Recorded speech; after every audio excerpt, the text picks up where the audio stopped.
I heard a message today that was talking about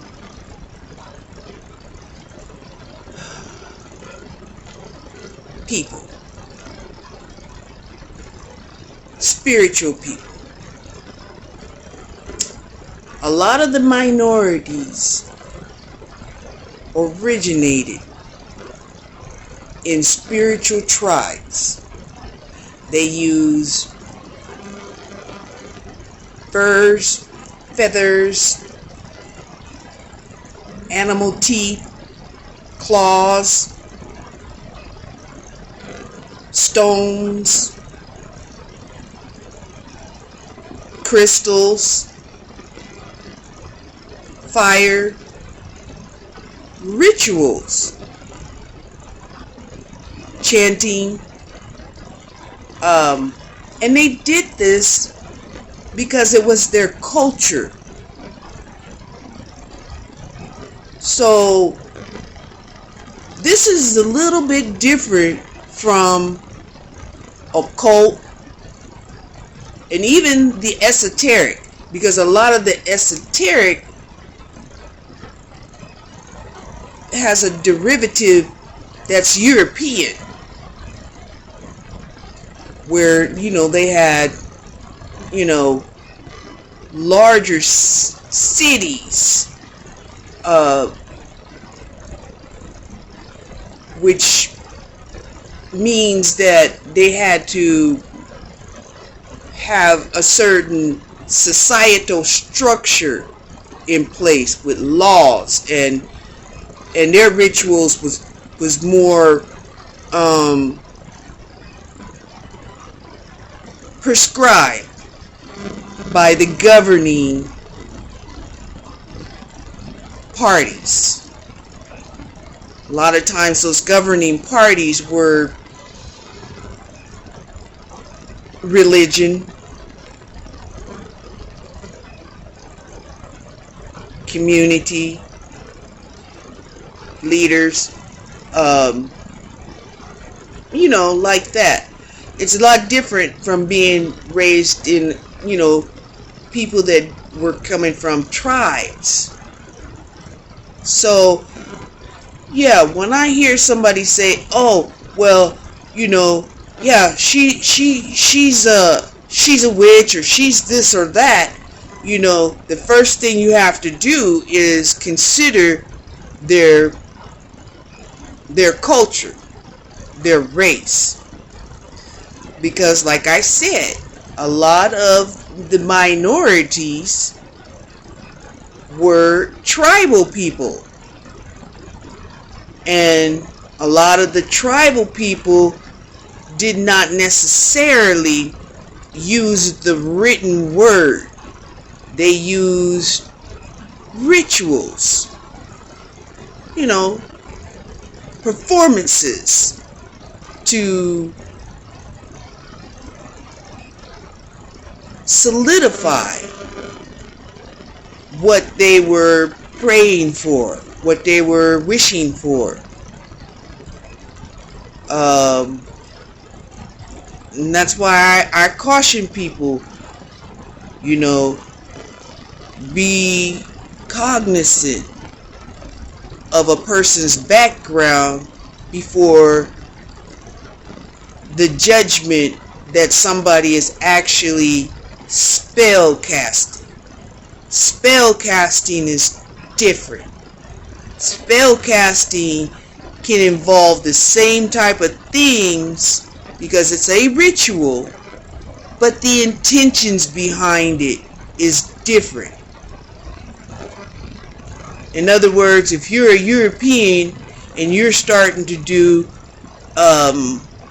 rituals, your intentions is against your culture,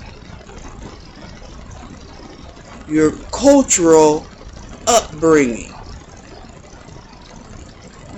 which can seem like that's witchery, right? And another thing, I still see females under the assumption that men are not spiritual. They may not be esoteric, however, they pledge allegiance and have certain rituals, and you can see them in their flags, you can see them in their uniforms, you can see them in the awards that they give each other and their pledges of allegiances. Yes, those things are very spiritual. You know, these guys, you know, they grow up in men's clubs, and, you know, and women who think that they know men don't know that men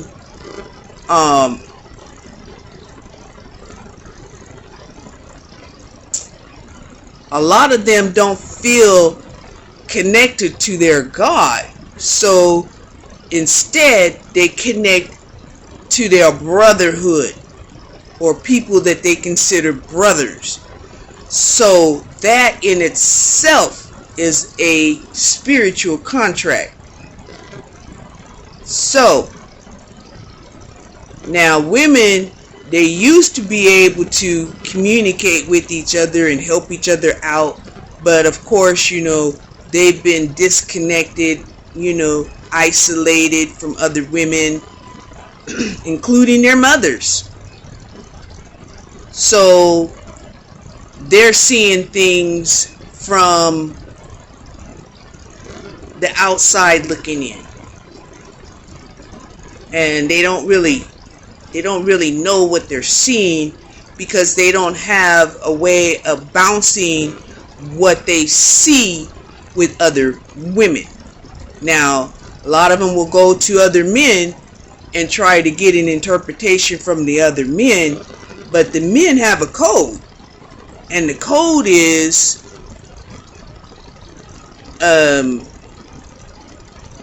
exclusive to men, and they won't say, you know, well, some of them will say, this is a man's world, this is how a man operates, and, you know, revealing the inner workings of a man is none of woman's business.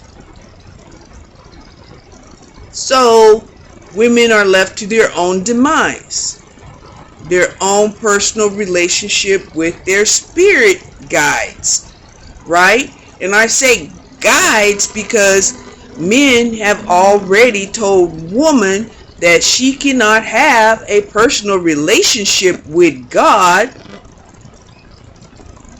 because she's supposed to be with a man, and a man will serve as her representation with God, her representative, right? Yes. And so it's really hard for a woman to even feel like she has the ability to get to God if that's the case, because a lot of these men are disconnected with God.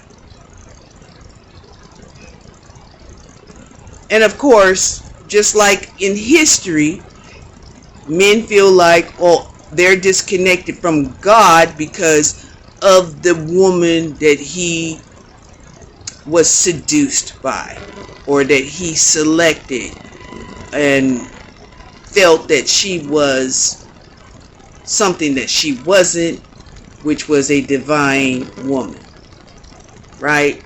As if a divine woman could ever last with a man that's disconnected with God. God won't have it. God won't have it. No, he won't.